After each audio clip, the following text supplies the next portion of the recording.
जिसमें सीटों का बंटवारा हो जाएगा, समाजवादी पार्टी उनके न्याय यात्रा में शामिल हो जाएगी। 24 का चुनाव महत्वपूर्ण है, संविधान बचाने का चुनाव है, इस देश के भविष्य को बचाने का चुनाव है, गंगा जमुनी तहजीब को बचाने का चुनाव है, भाईचारा बचाने का चुनाव है। ये जो ब्रेकिंग ग्राउंड सेरेमनी है, ये आज से 6 महीने पहले क्यों नहीं हुई?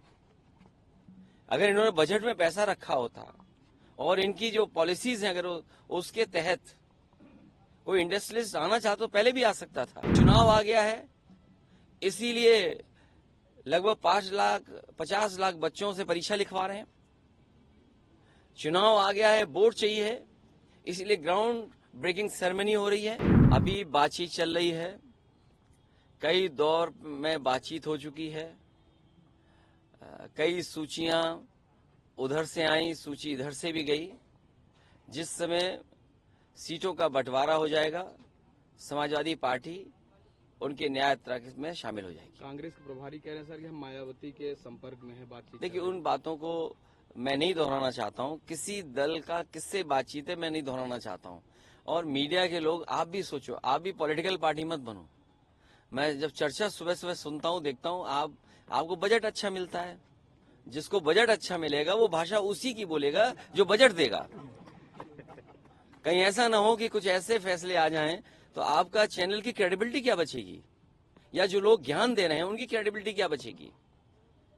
जो हो रहा है वो दिखाई नहीं दे रहा उन्हें, जो नहीं हो रहा है वो अपने दिखाना चाहते हो आप, तो आप किधर ले जा रहे हो। इसीलिए 24 का चुनाव महत्वपूर्ण है, संविधान बचाने का चुनाव है, इस देश के भविष्य को बचाने का चुनाव है, गंगा जमुनी तहजीब को बचाने का चुनाव है, भाईचारा बचाने का चुनाव है। और समाजवादी लोगों की जिम्मेदारी सबसे बड़ी है, क्योंकि सबसे ज्यादा धोखा भारतीय जनता पार्टी ने अगर किसी को दिया है तो वो गरीबों को दिया है। ये जो ब्रेकिंग ग्राउंड सेरेमनी है, ये आज से 6 महीने पहले क्यों नहीं हुई?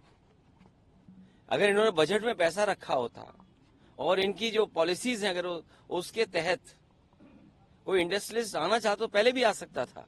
क्योंकि चुनाव आ गया है, इसीलिए लगभग 50 लाख बच्चों से परीक्षा लिखवा रहे हैं। चुनाव आ गया है, वोट चाहिए, इसलिए ग्राउंड ब्रेकिंग सेरेमनी हो रही है। इससे पहले क्या इन्वेस्टमेंट आया है और उस इन्वेस्टमेंट से कितनों को नौकरी और रोजगार मिले, ये सरकार रहेगी तो बाबा साहब भीमराव अम्बेडकर जी का और समाजवादियों का जो आंदोलन रहा है, जो संघर्ष रहा है आरक्षण बचाने का, ये सरकार पूरा का पूरा समाप्त कर देगी।